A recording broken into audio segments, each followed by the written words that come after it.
So, thank you very much. Thank you very much for coming. Did you have a choice, though? Yes. You have a choice. That's even better. Fantastic. I see some old faces who were in the previous session. I explained to them that it's exactly different content, same jokes, so they know when to laugh. Thank you. That's right. So we have just under an hour. I'm going to share with you what I call smart tools for thinking and learning, which are generic ideas, a handful of which I'll share with you today. 150 of which are available after today free from my website. So thinkingclassroom.co.uk, I'll give you an opportunity to sign up at the end. You not only get the back catalogue, but you get a new tool sent out every month as well, just to keep your tool shop. A little bit about me before we begin. That's me there on the right. I hope you recognise me. The trick there, as I said, you know what's coming next, is to look clever by being in front of books, which is why I asked to be in the library. Mike Fleetham is my Twitter name. Mike Fleetham is my normal name. Do you see what I did with that? Just the tweet. If you want to tweet during this session, that's perfectly all right. I'll be picking up during the times you're working. You can give me some AFL during the session if you like, if you think it's going well.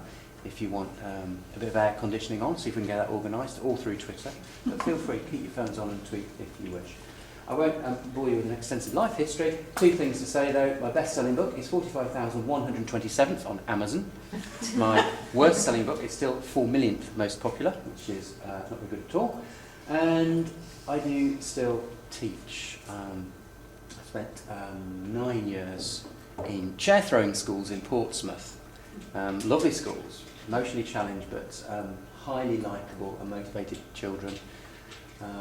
And they got bored and frustrated that I wasn't allowed to teach those children in a way I knew they wanted to learn. So I quit, went on the road. Last 15 years I've been doing this sort of work, but still teaching. Reception, the little ones, they're brilliant. Right the way up to sixth form. Big ones, they're brilliant too.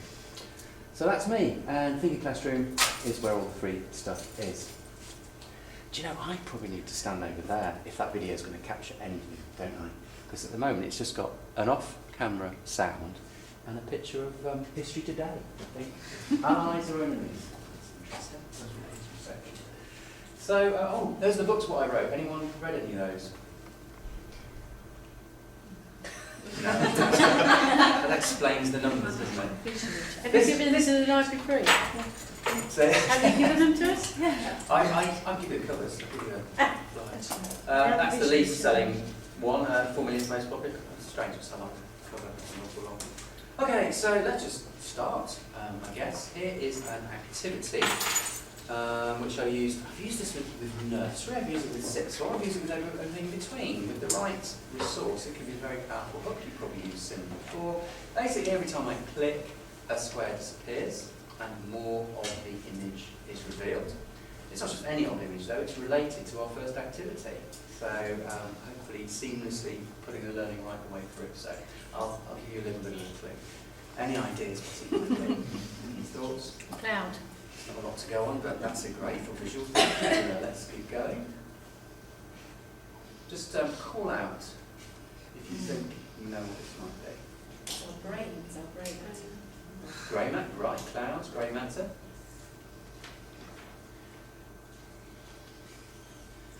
Okay, I'll get an hour out of this, it's brilliant. Fog. Fog, okay, keep going. Sky. Slowest game of Tetris.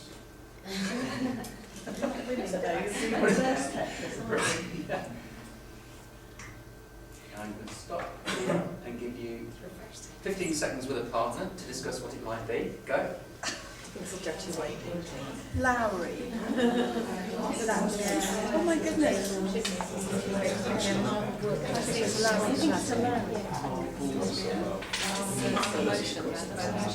That's the only landscape.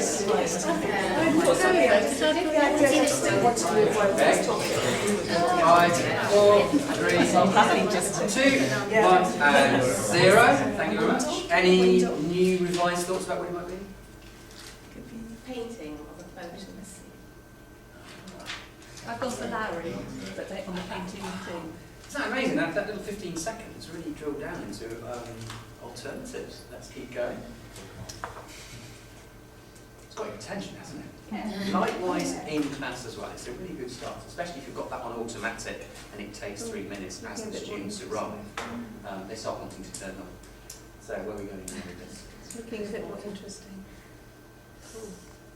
Mountains. Looks like landscape, Okay. doesn't it? A wave. Oh, yeah, that's like a white brush.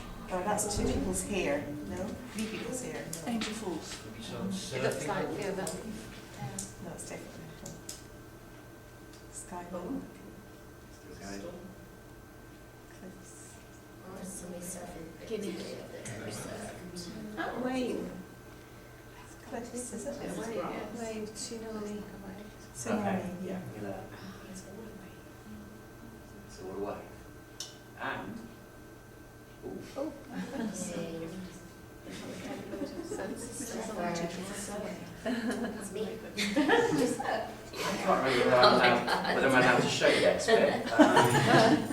Ooh, let's touch it. Most of us can't see because we haven't got our glasses. The lens is just gone. Are we ready? You got too excited. Let's, I know what you're thinking, so let's reveal all. He's all right. He's got a surfboard. So that's the hooking. That's the image. Actually, a great way to find the best image to start your lesson with is to put your learning objective lesson into Google Images as the search term. And then Google will go off with the keywords and come back not always with the right picture, but it's a better ballpark than just a general search. In fact, hone it by taking just the keywords from your learning objective as the search term. It also helps you refine and hone the outcomes of the lessons anyway. So that's picture one. Can I ask how you get the little squares? Do you go on a website to do that? Yeah, I mean, this PowerPoint is going to be available to you. Basically, what you do is you take that slide, move one of the squares out of the way, delete the picture underneath, and bring your own under, send it to the back, and put the little square back, so you can customise it for yourself. I've got some other versions where there are just an area of the picture is covered with small squares. I've got a version with bigger squares. There's one with like just 4 squares, it's quite straightforward that. But it's amazing if you reveal just a quarter of a picture, the possibilities for the 3 quarters that are remaining. It shows you how the students are thinking and hypothesising. So first tool there is using images for thinking and learning. Here's how we'd ramp this up a little bit to take it into a bit more high order thinking, mastery, metaphor and connections. Here's another image. You knew that, didn't you? The prompt here is a little bit longer to think about this one. Which one of those best represents the year you've just had? Have a good old discussion for a minute and we'll take some answers. Left hand side. Very interesting. Oh, no, it's not one of those. Well, I don't know. I think it's very much Is that the movie, but it's also against the flow? But I mean, I get It's them. definitely, to me, it seems more, that one seems more optimistic. That one, for that one. It looks like back. Absolutely. Sorry. You make the way up spirit. No, you go back to the planning ground. They haven't actually got They haven't actually got, yeah, that's true. John, I'm keeping back just on watchback. Or the secret. You managed to get that thing, the policy. It's interesting because we don't really mention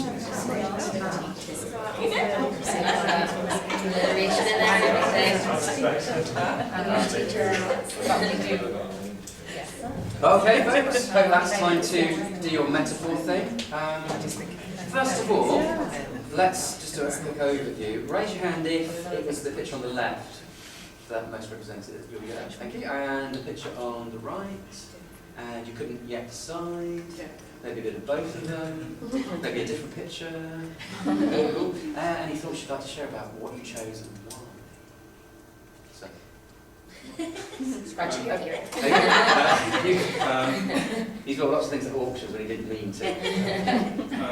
I felt the first one, for me, kind of represented certain things that were happening in terms of teaching and learning at the school, where just felt like lots of things kind of flying up at once, and just feels like it's sort of impending doom waiting to happen. What's the case of? So, quite a jolly story.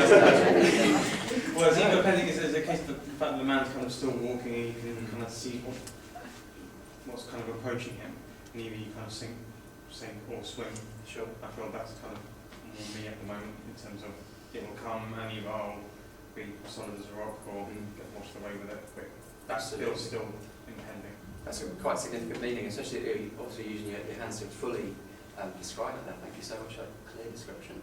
Anyone else for the same picture with a This year I moved schools in January. I'd been at my previous one for 8 years. It was the only school I'd taught in. So moving here was really daunting, which was what I thought the best. That's you, that's the school. Yeah. Or the concept of the being fact in of change. Absolutely. I'm very much a creature of habit, so any change is terrifying. I'll bear that in mind for the role play that's coming up. Oh, good. No, there isn't any. Thanks for that. Now, a couple of people for the other side. The salmon. Madam, I like that. I've been doing a course this year and I've found it really, really difficult because I've had all the other things going against me, and I'm still fighting to get to the end. Which salmon are you? The one at the bottom, I should think. Okay. One with the greatest potential. Maybe. All right. Maybe. Cute. I was open with 70 NQTs earlier this week in Manchester, and I did the same activity with them, how to visual Yerbin, which picture best represents it. And quite a few of them were saying they were one of these because it represented the concept of escape. Trying to get away from it. That was it. Yeah. I also hear in Scotland there is a salmon farm where I don't get this. They've made the height lower to help the salmon along a little bit, just to make it easier for them. I'm not sure the metaphor there says about teaching and learning.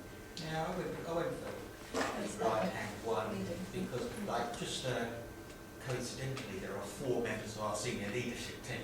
Like, there are 4 salmon there, and I felt compared to the first one, I felt a bit more in the thick of the challenges rather than seeing them coming at me. There has been a bit of picture 1, 2, or left-hand but the more the feeling was right in the centre. I'm going to ask this question again, Martin. So, which one are you? Is that possible to say? Which fish am I? I feel we sort of, unlike the senior leadership team, we look a bit more like we're all struggling on our own. That was the only bit which sort of didn't match up. So, well, I don't know. I think I'd like to go up at the top. Not, as opposed to the... I feel like as we come to the end of the year now, we might be getting quite close to that next ledge. Super. As opposed to the massive 4-headed fish which you alluded to. Great, thank you. So, a couple of pictures, starting with a single image, very straightforward. Google search, get the image there, link it to the learning objective. 2 images really opens up because you can start doing high-order thinking, evaluation, comparison, simile and metaphor. If you've looked at the research around simile and metaphor, embedding simile and metaphorical thinking into any lesson makes the learning more engaging and more memorable, and more students achieve more when that happens. The research originally done by Mazzano in Philadelphia in 2000. So, here's the next tool. This is what it says on the tin. This is, bear with me on this, I know you don't like change, but we're going to line up, you may have used some of this, physically line up around the middle of the room and then change positions based on certain criteria to get you thinking, talking, moving, and to stop you thinking about how hot it is in here. So, really straightforward. If you wouldn't mind forming a single line, shoulder to shoulder, across the diagonal middle of the room, that would be super.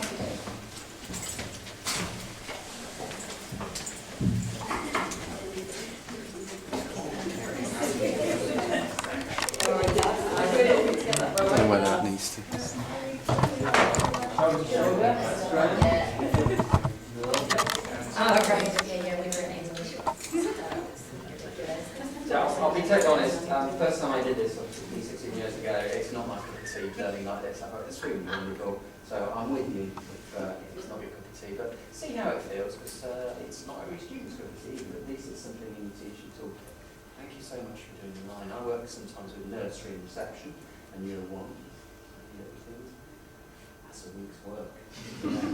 Just, year 9 as well, sometimes can be a bit touchy. But with the right spirit and the right training and a bit of fun around this, it can be extremely powerful. What I'd like you to do is to change where you're standing based on this criteria. It's the longest journey you plan to take over the summer holiday. So you know what the extremes are. Over here it's another country. So if it is another country, you're going to need to negotiate which one is furthest. And if you're sort of a stay-at-home person, you're just going to potter between rooms in the house, and you'll be over there, and there's a range in between. So have a little chat.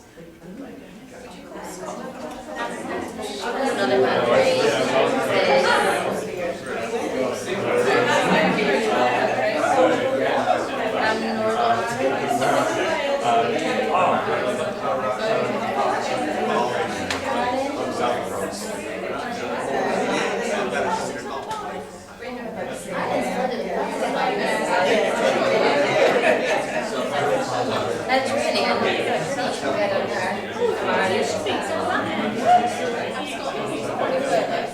Yeah, we were just discussing that. That's closer to Northern Ireland. Sorry? Where we were. Yeah. Bit of fine-tuning here around... I'm Northern Ireland. Okay. So what's the geographical debate here? Is it Well, because of where we are in England, is France actually closer to Northern Ireland? No, that's the question. Yeah, because it's France. the longest journeys we have a starting point? Interesting. So what are the extremes here? May I ask how far? I'm going on honeymoons and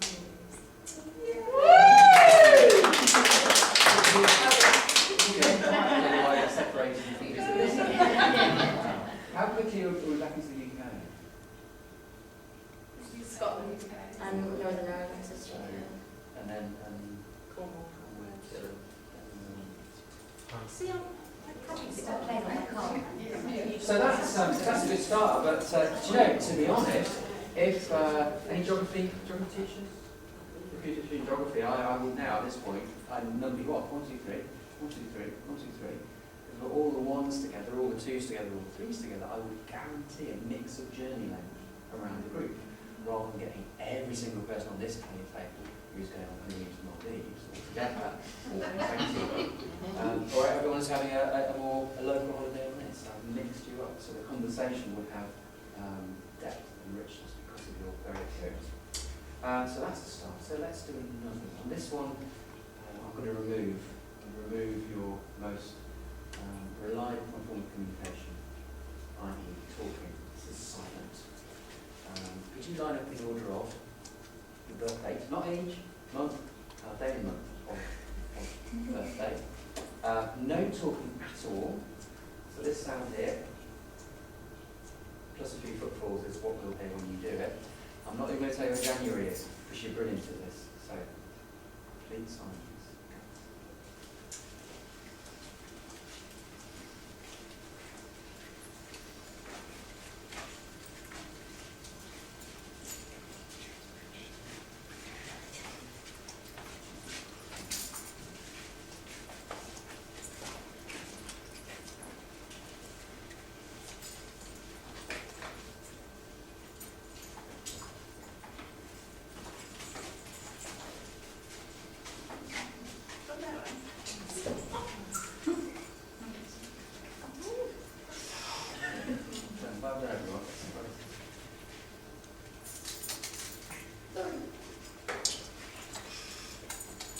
From bitter experience, you don't want to do this with a group of year 11s in which there's a boy who was born on the 2nd of February.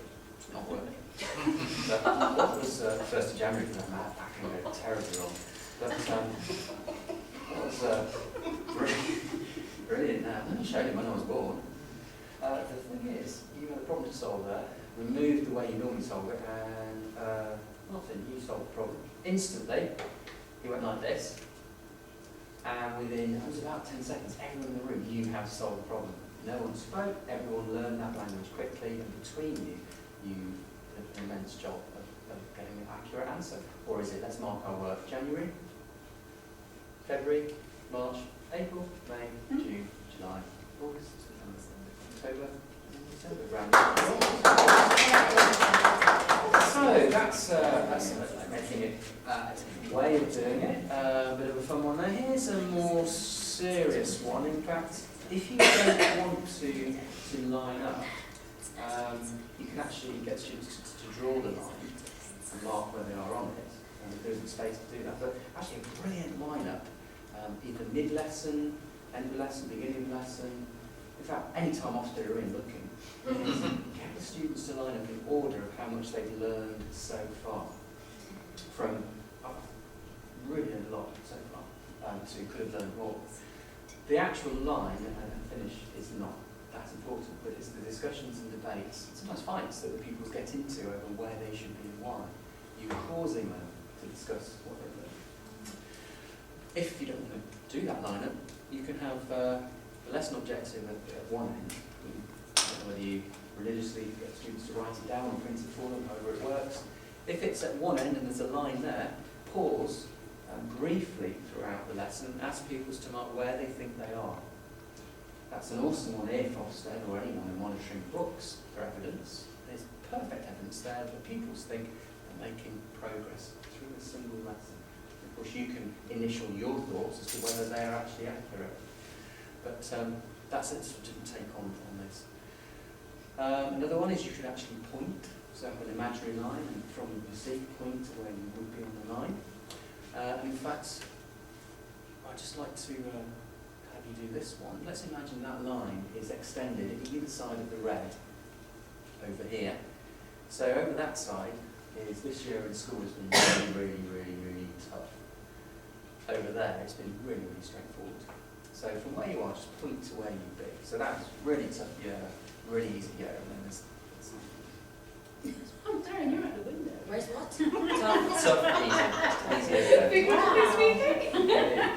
So I can actually take a photo of that, and then we'd have the record for you also.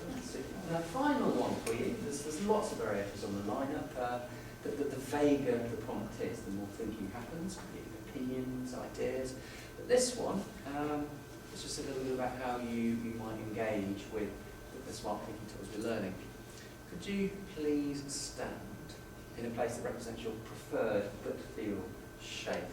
So here are square best, like the lips best, like the squiggle best. There's no right, wrong, good or bad, just go with your first feelings.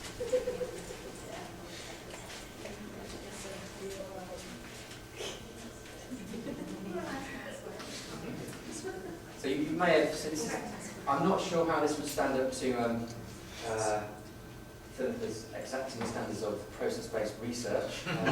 Take this as a professional pinch of salt. It gets thinking going about thinking styles.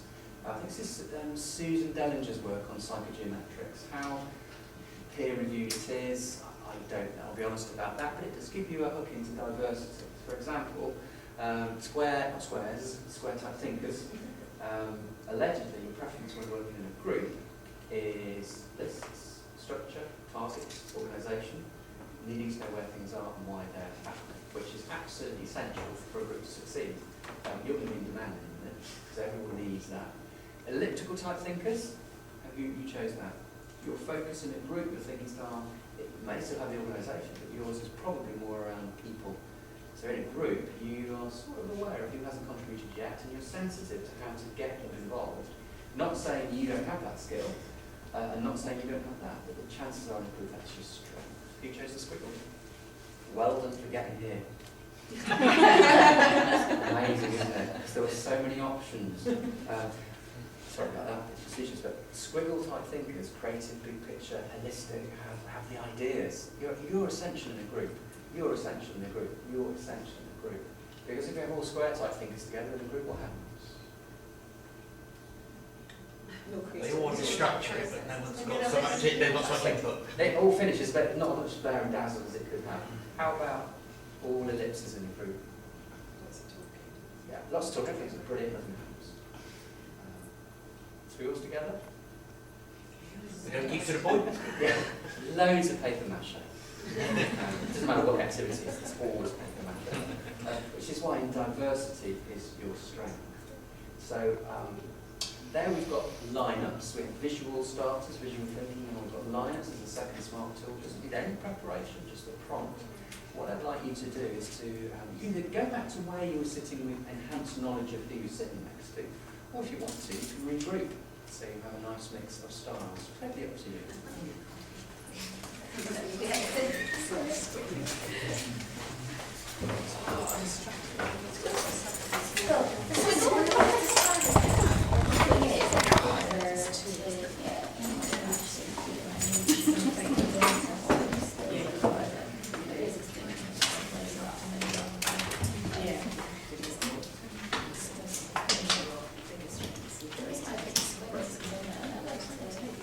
So there we have balanced groups, I think. An advantage for this group, but an organiser, definitely. So what mix have you got around the groups you find yourselves in then? Have you got a dominance of something? Or? We're mainly squiggles. We're We're 3 squiggles. Oh, you're 3 squiggles. So probably needs to They are wonderful. super. Probably some inner square, but no, I think I've got in the square as well, actually. Yeah, it has to have it. thank you. I mean the risk with this sort of stuff, and you'll know this better than me, is when you start doing that, people start labelling themselves, and then there ends up being a limit, like the good old days when we had learning styles, of which there is absolutely no research around their efficacy. I think it's great to do learning styles because it starts a conversation about diversity, but there's no research about their efficacy. Here, the idea is that you are all a mix of all of these, and potentially can draw on the different strengths if you wish to. In fact, the wonderful job that is teaching actually doesn't demand all of this of us throughout the day, even though we may have a preference. So with that in mind, let's crack on. We've got 2 tools, 3 to go. This is around, it's called 4-way thinking, and it's around mastery, which is the new buzzword. Have you been asked to do mastery learning? Yeah. It's a nice name. It's nothing new really. It's basically deepening your thinking. Rather than going faster and further, you go deeper and richer. And 4-way thinking is a generic idea you can apply in lots of different ways. There's the basic structure. What goes in the middle is the lesson prompt. This might have come out of your initial visual starter or your lineup ideas. It's the thing you want the students to know. And then there are 4 different prompts around the outside, and the students can choose where they start and which one they do in which order. So here's an example. This is a very, very basic one, as you probably noted. So that is part of the 4 times table. In the good old days, if you knew your 4 times table, you might get the 8. If you didn't know your 4s yet, you might get the 2s. Here, everyone gets the 4s with those 4 prompts. What came before, what comes after, what's missing, and do a better list. Let me give you, in your high-performing, diverse thinking style groups, a couple of minutes to have a go at that, particularly focusing on do a better one. And it is purposefully vague, by the way, so you can interpret it how you wish. So, have a go. Would you assign students to look at specific ones, or do you get the whole group?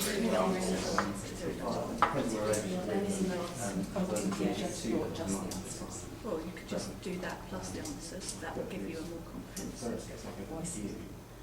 I was thinking But you could just do the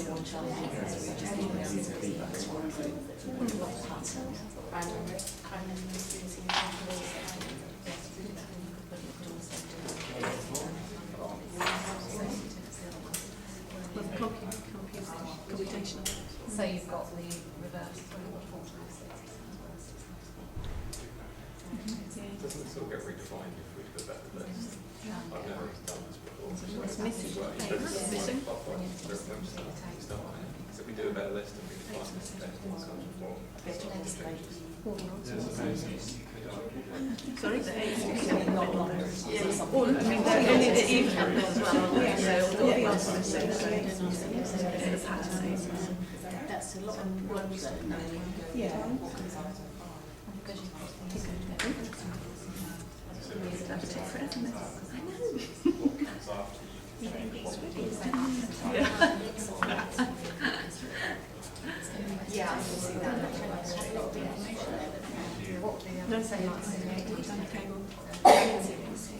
Okay, folks.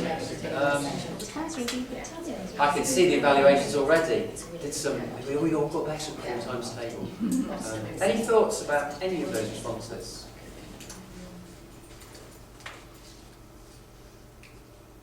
That was an intake of breath. I was just reading the signs. I think do a better list is interesting because you've got to think about what better means and better in what respect. And, Absolutely. so get rid of the numbers and have a more interesting list that has other things in it, or absolutely. In fact, to me, the word "better" is your ultimate AFL prompt, because at no point are you ever saying what a good one is, and that allows the students to reveal what they at this point think a good one is. So, from your point of view, I like the maverick nature of your thinking there. Is get rid of that list and put a different one with more interesting, and then we say what actually is more interesting for you. That's a great point. What's missing? What is missing from that list? The answers? Yes. Usually. Anything else missing? 8 times 4. Yeah. Anything else missing? All the odd numbers. Absolutely. Yeah. Anything else? the information about that list. Yeah. Lots of things missing, not just the one. What came before? The list could be applied. Yeah. Absolutely. What came before? What came after? Do a better list. Here's what, actually I was looking, maybe it's 6s actually. This is what they did. And I'll just annotate it for them. So this pupil made it we're actually obviously working on a 3 times table there. That's better because it's longer and it's, from their point of view, complete. So better for them was to do length and completeness. Better for his colleague, though, was this. It's better because it's backwards and it's more challenging. So he started at 16 times 3 and went down with every other one. The lovely thing about this is without realising it, those pupils are engaging with, in this case, 3 times table, and here you'll probably, if the answer's there, you know that. Likewise, here, if you were working with connectives, the same prompts, the issue isn't whether we're going to learn to spell them or how to use them just by engaging with them in this mastery way. It's a side consequence that you learn to spell them. Here, you're learning how to use them. Let's have a crack at this one then. Likewise, meanwhile, now, otherwise, suddenly what's missing, what came before, if you can do a better list, and what comes after. Can you nominate someone in your group to be the reporter? So that when we finish in 2 minutes' time, they've got something to say. So reporter first, then have a crack at this and we'll take some feedback. 2 minutes ago.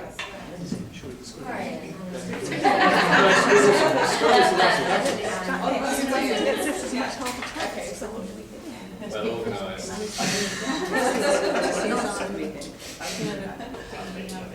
You've been done. Reading comprehension, doing the Yeah.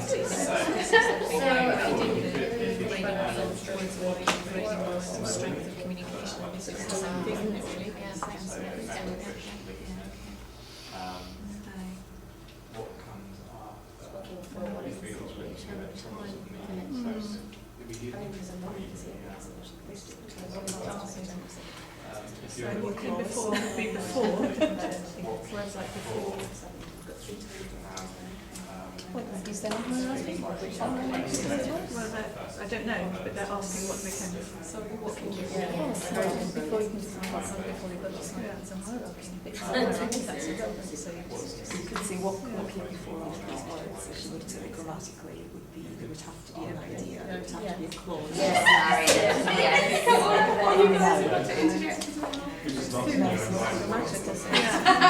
They are referring to something. Yes, there's some an idea has to come. So they're referring to what's missing. Yes. I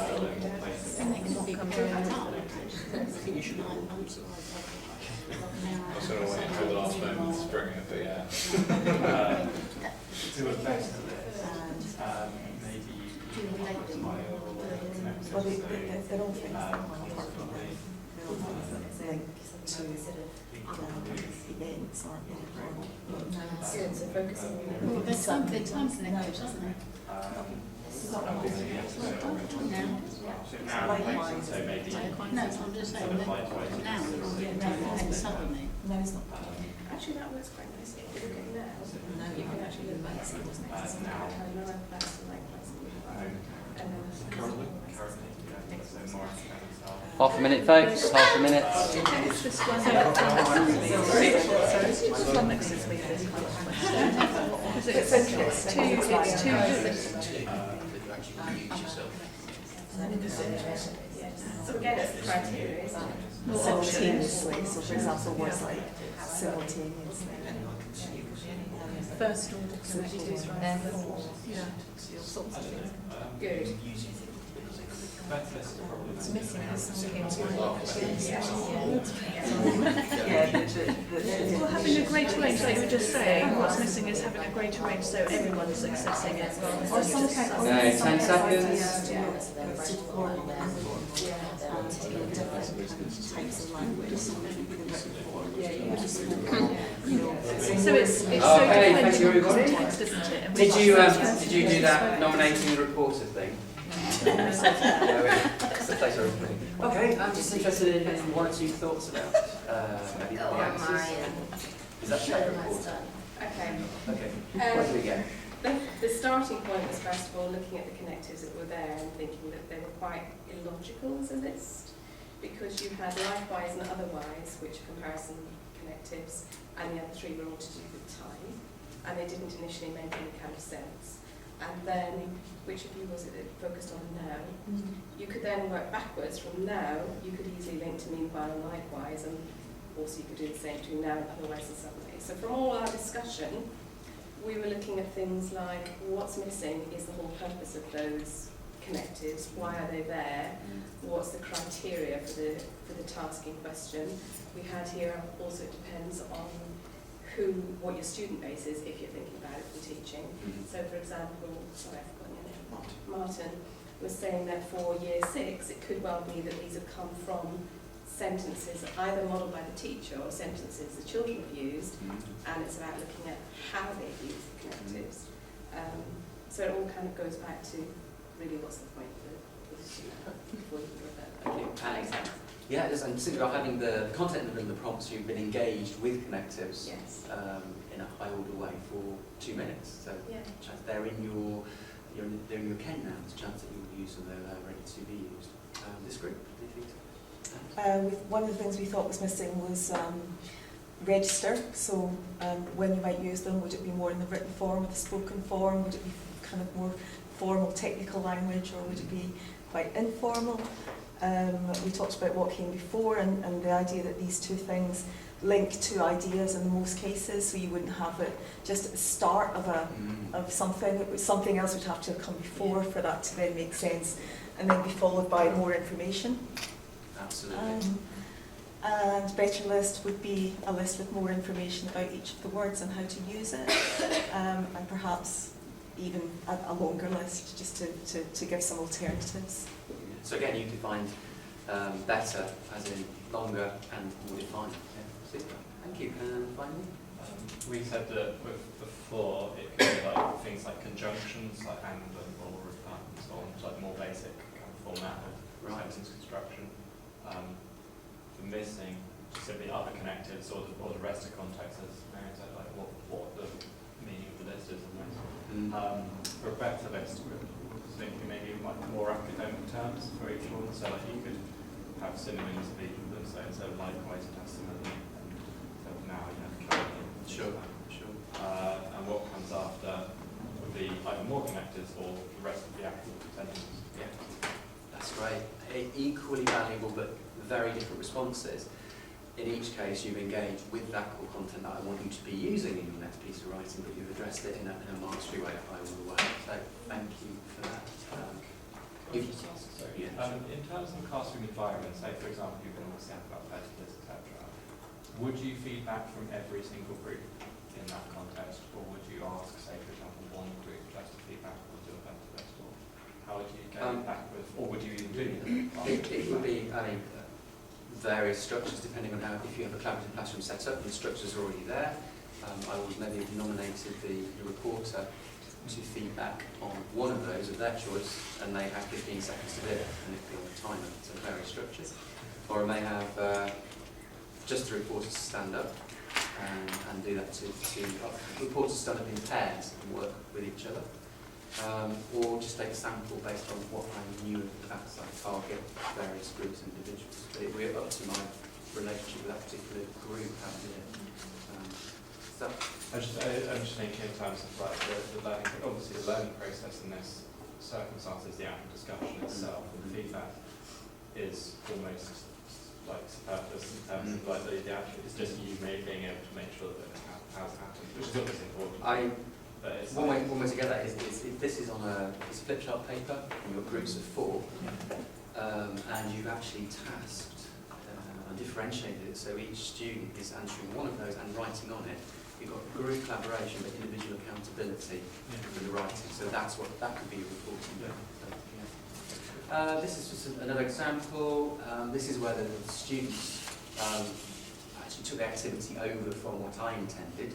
I put down my best guess at progression of complexity in terms of ways to get into alternative world. From I went through the secret door to that rather convoluted multi-clause sentence at the end. Again, I wanted to see what they did with it, do a better list. I meant do 4 more of those.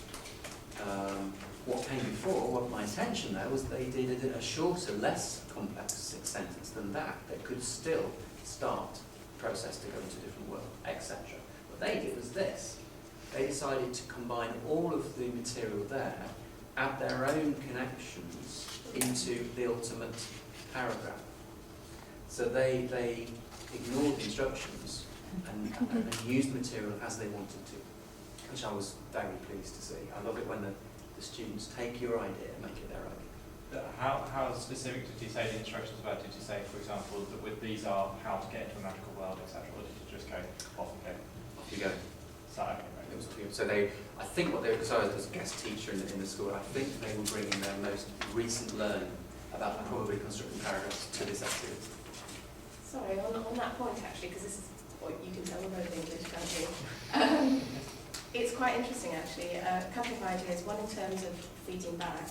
I kind of feel like you don't want to do a whole class feedback, but maybe you could actually have students moving around, reporting back, bringing ideas back to their own group.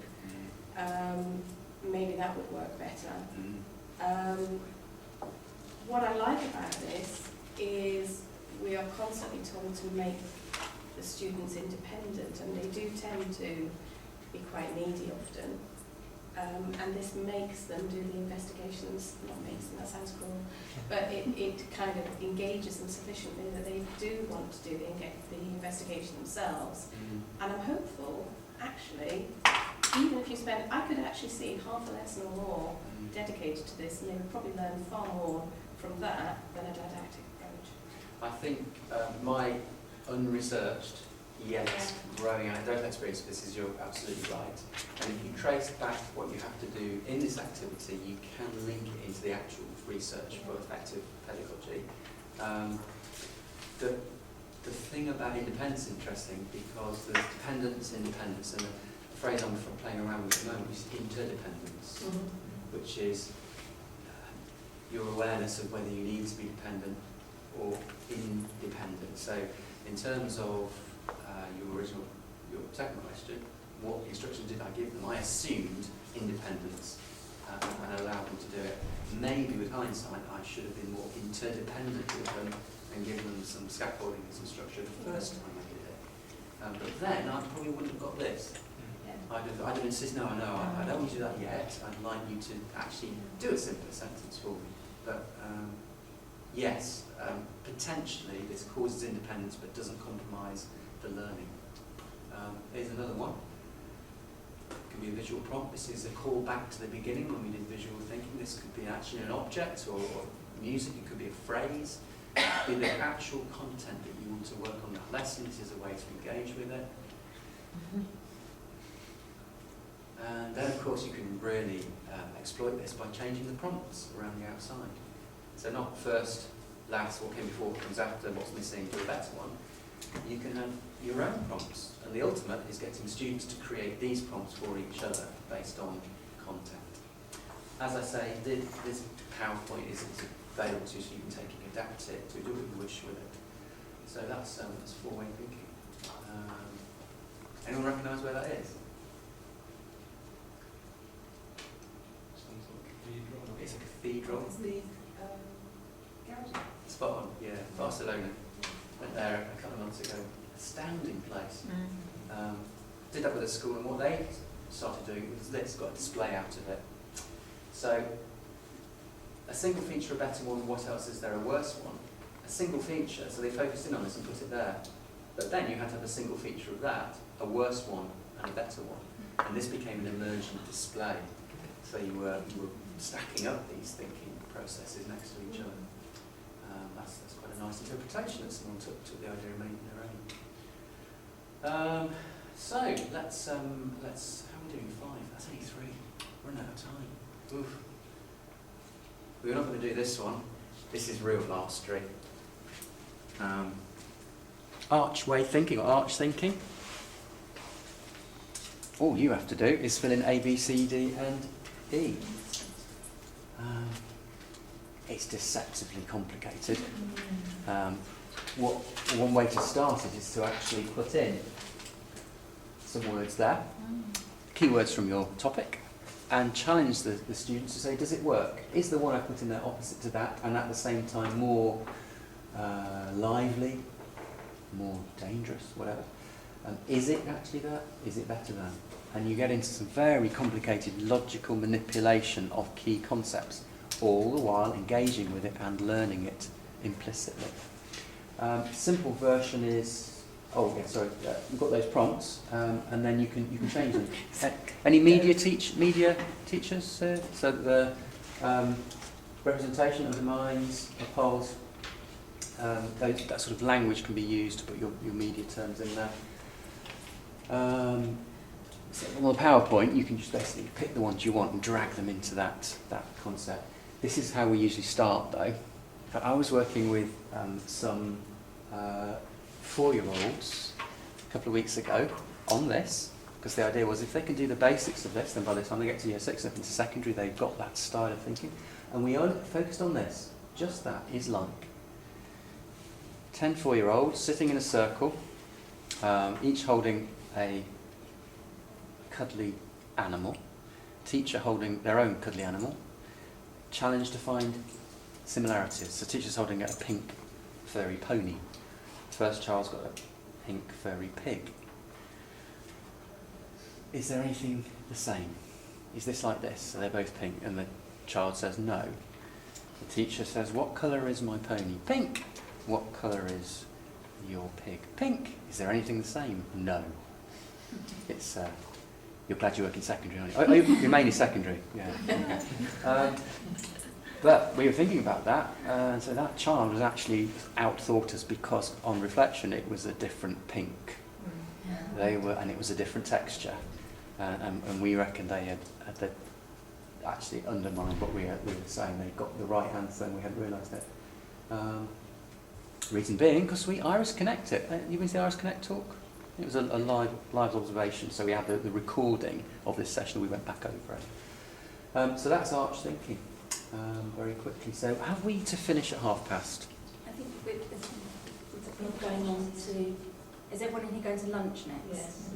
So we started 5 minutes late. I think if we go 5 minutes over, that'll be Okay, just because I'd like to give you the final tool. It would normally take about 20 minutes, but we won't take more than 10. I'll respect your finish time. So this is a tip of the iceberg of the stuff you can get for free there. It's the grist of the mill. It's all the sort of stuff I try and infuse with any age with which I'm working. The idea is you take the generic idea and you make it your own. So you even forget where it came from. I'm always pleased when I go into school and people say, oh, we're doing this. And I know it originally came from me, but I like it when people think it's their own, because that means I have made it sustainable and I've passed it on genuinely.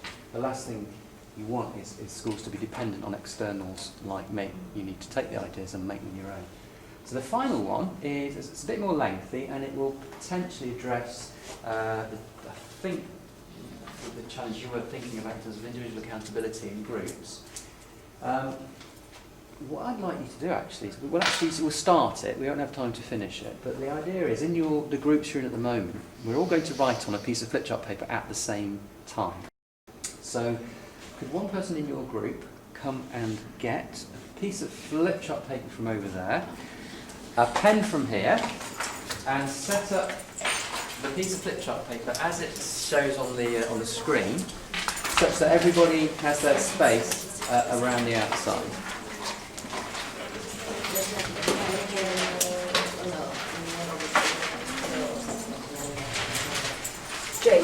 Jane, Just two, so just two, yeah. I'm fine. How can we all write on it? We've got one pen. we've all got pens. I think that's just a mark it out.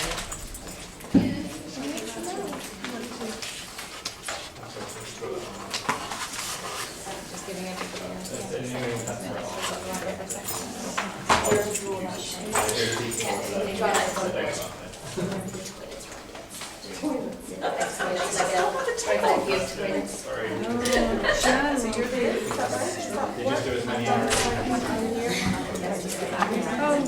Is that not good for you? Do you want to swap? Because you've got right left hand. I can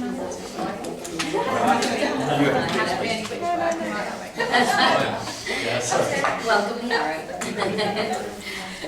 So this is a very powerful collaborative tool which has individual accountability built into it. So you know as well as I do collaborative learning, group work, the dangerous passengers, students who do a very good impression of being involved, but they let everyone else actually do the work. So the way this works is you individually respond in your space. Now I'd like to contract this down to a very short activity, so we're not talking 5 minutes here. What I'd like you to do in your own space, ignore the 1, 2 and 3, ignore the 1, 2, all I want you to do is write one thing. Out of everything we've done so far today, which one thing would you be most likely to try? To take 10 seconds to write that down. Which one thing would you be most likely to try? Normally this part would be an extended write, so you spend 10 minutes writing in this box or drawing, but now it's just a quick response. So that's stage 1.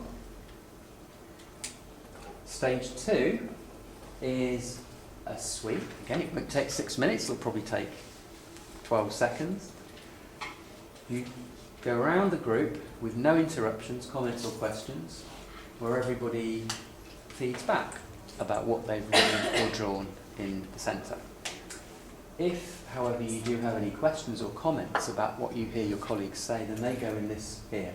It's, depending on your catchment area, that's sometimes called a bagel, sometimes called a donut, sometimes called a toilet seat.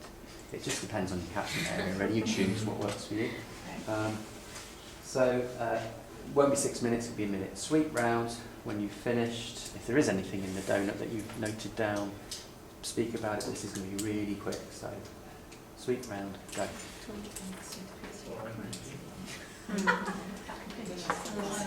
we just talking about No need to.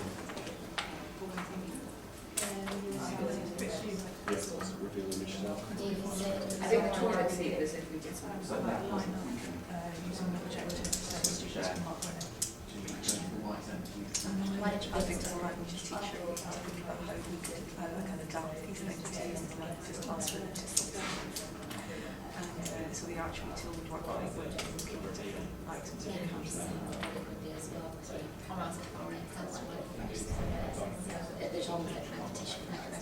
And I liked lots of different But I do like that.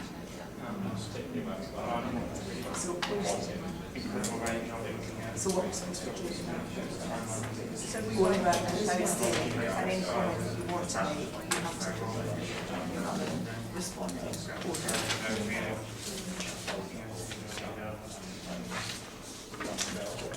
Okay, folks. Have you all shared? Have you a chance to share? Okay, so apologies, this is really speeded up. This would normally take a minimum of 20 minutes. I just want to show you each part of the process. So then you've shared anything that had been written in this tape here, you would then discuss, and then we'd come back together. And I think I'll actually ask you to do this, to rank the 4 tools we've seen. Again, this is a bit like better, because I'm not telling you the criteria to rank by. And of course, by not telling you, you're going to reveal to me what you think is important, because that will be the criteria you use. So take a couple of minutes to rank those tools by any criteria you think is suitable. So obviously there's 2 tools first. I like the reveal.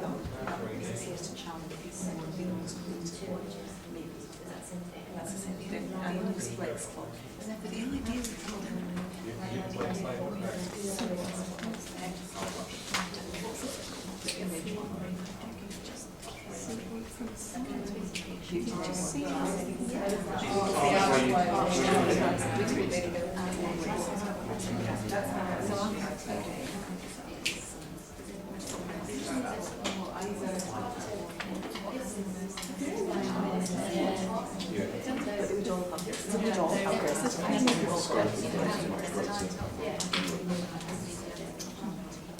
So I like this piece to have it.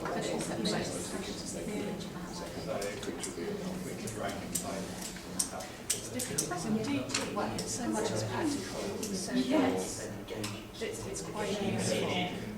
Like skills learners that you could actually get them to feedback quite quickly because you can have it exactly how fast they line up.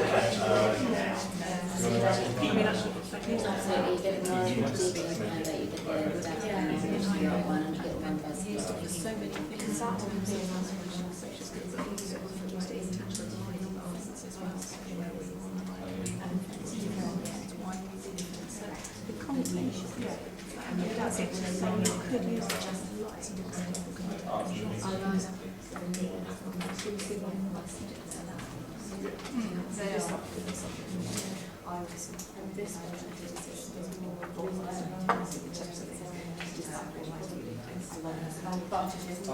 it's not as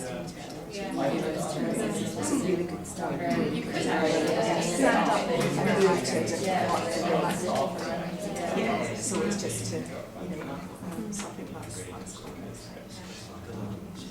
Okay, folks, I appreciate you're still in deep professional dialogue, though I am very keen that you have a well-deserved lunch break or whatever's coming next, so we will wind up now. I'm just interested very quickly to know what your criteria for ranking was. What was it there?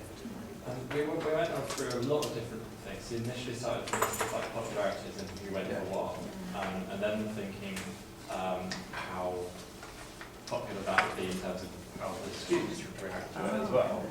We ended up going for how easy it would be to use in the classroom from our perspective, so how quickly we could adapt to using it. So how quickly we could adapt to using it in our classroom was that. I bet you worked through possible ranking criteria and came up with that one. Super. What did we end up with here? Criteria? We kind of felt that everything had a purpose in the classroom, but they had different purposes. So for example, some were much more analytical and in-depth, like four-way thinking that Martin was talking about, so much more inquisitory. It was also subject-specific, really, because some of them were more applicable to some subjects than others. So it's sort of the applicability of it. Yeah. Okay, super. And this group? We started off with what was most popular, but then we ended up with what was most versatile in many ways, and then we thought about, actually, this exercise is a very good consolidation tool. Yeah, absolutely. I mean, I don't know whether any of you are involved in governors' meetings, but this is a neat way of keeping it to down to 30 minutes. What you do is just as a finish off here, you customise this activity by what the prompt is at this point. For students, for example, it could be each student has had a particular, stanza from a poem. They have to clearly analyse it, annotate it, and bring it back and work in a group of 6. It's actually quite, you're conspicuous by your absence if you haven't done your homework, because stanza 4 has got no annotation. That's where the accountability comes in. It can be the beginning of a topic, what you already know, what you'd like to know. By the time you've distilled it down to the middle, those ellipses in the middle form what the learning can be about. But in staff meetings, if you're running any of those, this is a nice way of getting your colleagues to collaborate and feel part of the solution. But this is a generic ID you can use in lots and lots of different ways. There are notes for you on the table. Also, if you sign one of these, you get extra free stuff sent to you every month with no commitment, and your email address is used for nothing other than that. So please feel free to take and sign. And there's just a few announcements. We are going to be observing 1 minute silence at midday, so a bell will ring at midday, just to notify you of that. And obviously a lot of people have got a gap on their schedule at 12:30, and the keynote will be at 12:30. You know, we can go to that and we've actually got it on their schedule at the moment. It's a slight inaccuracy there. Then lastly, can we just show our appreciation to them? Thank you very much.